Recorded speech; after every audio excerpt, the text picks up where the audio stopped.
Bebês, tudo bem? Vocês estão vendo essa Fiat Idea aqui? Se eu falar pra você que essa Fiat Idea chegou com aquele típico barulho de direção hidráulica, aquele barulhinho chato, e a cliente já em choque, com medo de ser bomba, própria caixa, eu falei, ó, não é nada disso. Eu vou te falar o que é o defeito do seu veículo. Fiat, nós temos aqui o reservatório,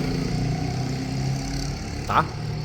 E aí tem a entrada e tem a saída. Naquela mangueirinha lá onde tá a abraçadeira, tem uma válvula de expansão. Essa válvula, quando entope, ela mata o retorno aí da caixa. Então ela fica fazendo aquele barulhinho quando você esterça, ó.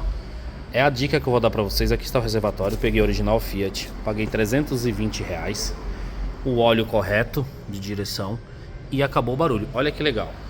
Vou dar a partida sem barulho de direção. Essa é mais uma dica que eu dou pra vocês. Vindo da Fiat, teve aquele barulhinho, pode trocar o reservatório aí que resolve o seu problema, eu te garanto.